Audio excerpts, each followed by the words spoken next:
How's it going, everyone? My name is Anthony, aka ComicsRGreat, and welcome back to my channel. So, today I want to show you some of the books that I got last Wednesday, April 20th. Not just that, but I also want to show you some of the reprints that I got, because there were a few of them, and also some of my favorite covers. So, strap yourself in, and here we go. Alright, so the first new book that I got is Captain America #0, and this was written by Tochi Onyebuchi, Jackson Lansing, and Colin Kelly. The interior, which was fantastic by the way, was done by Mattia de Luis. Okay, this particular cover here was done by Mark Brooks. So this was the wraparound cover. Okay, so in this issue, you have Steve Rogers and Sam Wilson, both of who are calling themselves Captain America now. They fought against Arnim Zola. Now, first off, the fact that both of them are called Captain America, I don't know what it is with Marvel nowadays, but this is getting kind of confusing. Okay, I mean, when you have Elektra and Matt Murdock both calling themselves Daredevil, that's just as confusing, but at least, you know, she's the woman without fear while he's the man without fear. Both of these guys are Captain America. Not just that, you also got the Winter Soldier, Bucky, who in some cases calls himself Captain America, as well as U.S. Agent John Walker, who again, as of recently, calls himself Captain America. Like I said, not confusing at all, Marvel, okay? We need to get it together, and this whole thing of Captain America for anyone who's held the shield, you gotta give them different names, okay? And I understand the whole thing with Sam Wilson. You know, he was the one who took Steve Rogers' place. But if Steve Rogers is still gonna be Captain America, you gotta give him a different name, okay?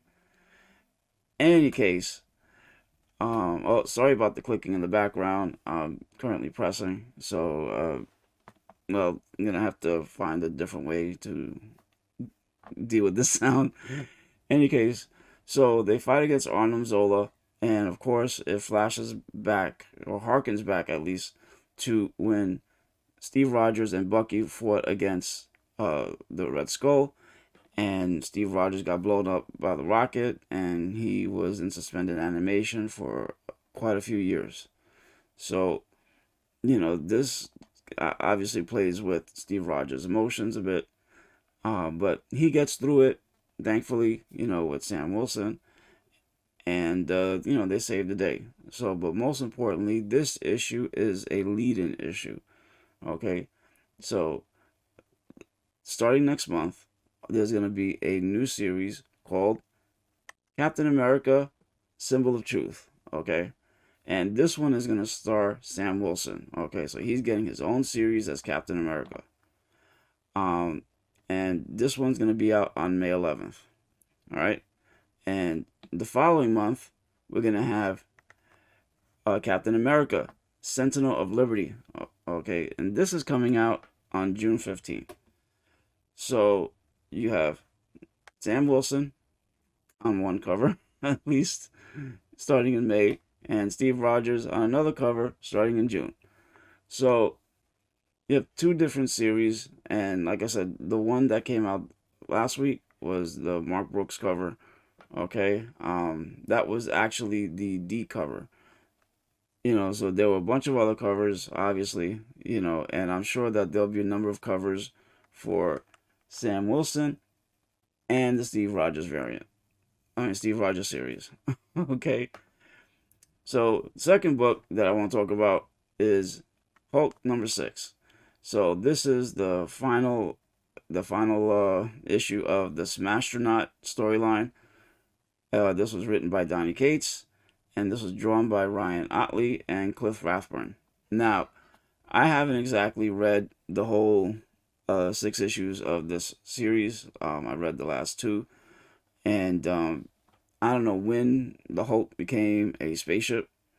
Okay, I think it's a little strange. You know, there's 2 Bruce Banners in this storyline, okay, with Thunderbolt Ross back in the picture.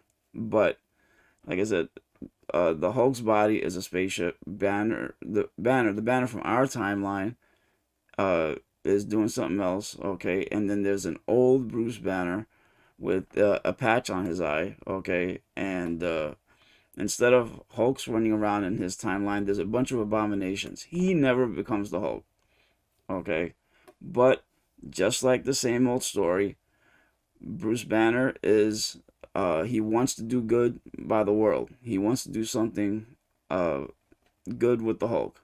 But what happens? Thunderbolt Ross comes in and screws everything up. And of course, the Hulk looks bad, Banner looks bad, but Thunderbolt Ross, oh well, life goes on, and he either gets a weapon or he has an excuse to develop more weapons to go after the Hulk. Okay, so in this issue, they introduce a new character. No, well, let me rephrase that. It's a slightly a variation of a different character, a different type of Hulk that was introduced with a new name. Okay, back in Axis, a few years ago, we were introduced to the Hulk's Hulk. Okay, and instead of being called Hulk, he was called Cluh. Okay, so Cluh was a big black Hulk. Okay, he was the Hulk's Hulk. Okay, and there were actually some websites that said that he was the sad Hulk. So I can't picture the Hulk being sad. Okay, Hulk is a ball of rage, and the Hulk's Hulk should be even angrier. Okay, but a sad Hulk, no. In any case, so this Hulk, since the Hulk is now a ship, the Hulk's Hulk is Titan. Now that is a solid name for the Hulk's Hulk. Not Cluh. Cluh sounds like something out of the 60s, sci-fi TV show. Okay. But Titan's no joke. Now, this may have been a one-off, because I don't think we're going to see Titan again. But this issue did sell quite a few copies. Hopefully we'll see Titan again. He came, he was in a few panels, and then he disappeared, because eventually the Hulk is gonna go into his a new series, not a new series, a new storyline. Okay, versus Donny Cates' other series, Thor. Okay, so if you look at issue number 7 of Hulk, all right, you got Thor on the front cover. So the storyline for this one is going to be called Hulk versus Thor, Banner of War. Okay, this definitely should be exciting, because you got two of the strongest guys in the Marvel Universe going head to head. Okay, in fact, the final panel of issue number 6 has the Hulk flying through an open portal of an alternate dimension with Thor's hammer coming toward him. So, yeah, it's going to be that kind of a series. I don't expect there to be a lot of talking. I don't expect there to be a lot of science, okay? I expect there to be a knockdown, drag-out fight between two heavy hitters in the Marvel Universe. Okay? So, looking forward to issue number 7. Didn't exactly look up when that one comes out, but it will be out next month. Probably about the same time as Sam Wilson's Captain America, but I'll be putting it in the comments down below, and let's go on to the third and final issue, which is Shang Chi number 11. So I'm not one for martial arts and comics, because I like a martial arts movie. I like a lot of action. Well, I gotta admit, the Shang-Chi series, which unfortunately wound up being a 12-issue miniseries, but in any case, this series wound up being very, very action-packed. Okay, if you can really imagine, like going from panel to panel, and picturing the kung fu moves or the martial arts moves that Shang Chi or any of the five weapons, you know, what they do. Yeah, this is a very action packed issue, well, series. Okay, so one of the things that I like is, you know, a shot where the, you know, either a punch is being thrown or a kick's going through the air, and you can kind of picture it in your mind. Okay, and then you see the reaction on the next panel. Okay, either a guy falling through a wall or a window, you know, what have you. And believe me, the Five Weapon Society versus the Jade Emperor's minions, yeah, you get a lot of that. So, but there's one more issue after this, okay?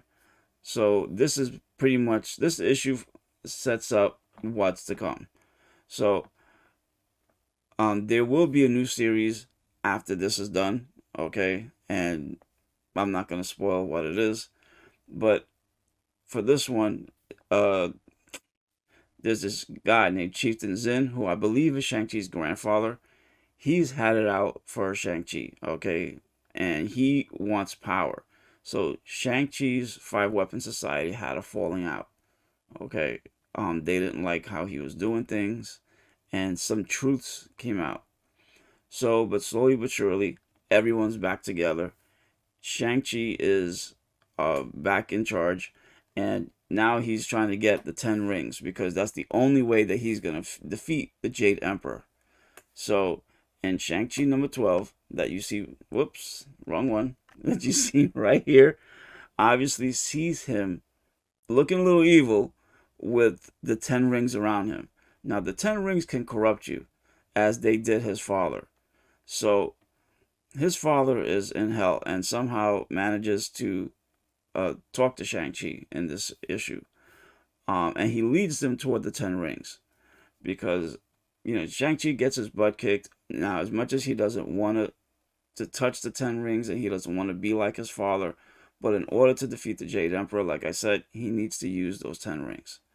So, in issue 12, you're going to have the Jade Emperor or Chieftain Zin, one of the two, versus Shang-Chi with the 10 rings. That should definitely be an action-packed issue, and I definitely recommend that you guys get it. And I think it'll definitely be worth reading. What I neglected to mention was that this issue was written by Jean Yuen Lang and drawn by Marcus To. All right, like I said, they did a fantastic job. Jean Yuen Lang has been writing this series from issue 1, and I think he's done a fantastic job. Like I said before, I'm not one for martial arts comics, but this one sold me big time. So, in my reprint roundup, I got 3 issues that I got reprints for. All of them were second prints. And one way or another, I don't know why they got reprinted, but they obviously sold well. And 2 were Marvel. One was actually Image, not Image, on Boom Studios. So the first one is Captain Carter #1. So this introduces Captain Carter to the MCU. Okay, we saw Captain Carter in the What If series on Disney Plus. Okay, so now we have her in comics, and hopefully we'll see her in the MCU in a movie. I honestly think that would be fantastic.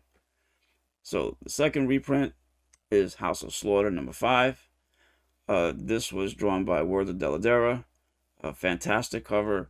I wish I would have gotten the black and white one because I think that looked even better than this one. And the third reprint that I got was Moon Knight #9. So this one, unfortunately, there really isn't much of a difference. The regular cover looks just like this one, except it's gold colored. The other 2 covers were very different, but this one, not so much. I guess 1 out of 2 for Marvel isn't bad. So, some of my favorite covers of the week are Hulk number 6. This is the variant cover, drawn by Jeff Shaw. Oh, I'm sorry. Uh, uh I should have said who did the covers for the Reprint Roundup. Captain Carter number 1 was drawn by Paco Medina, and Moon Knight number 9 was drawn by Corey Smith. I did say that the House of Slaughter number 5 was drawn by Werther Dell'Edera. Well, I'll repeat it again. So for the favorite covers, this one was, like I said, was drawn by Jeff Shaw. This is the variant cover for issue 6. You could see, obviously, Titan, his first cover appearance in all his glory. Okay. My second favorite cover is Jennifer Blood, drawn by Larix Lee. This is the C cover. And to me, she reminds me of a female Punisher, except she looks great. The third one is Trial of the Amazons, Wonder Girl number 2. This is the second issue of 2 in the part of the Trial of the Amazon storyline. This cover was drawn by Babs Tarr. Weird name. I can't help but laugh. Sorry, Miss Tarr. But sometimes I wonder if it's actually Babs Star rather than Babs Tarr. But that's how it is on her Instagram page. All right. And of course, you see the cover. This cover here is of Yara Flor, one of the new faces of Wonder Woman.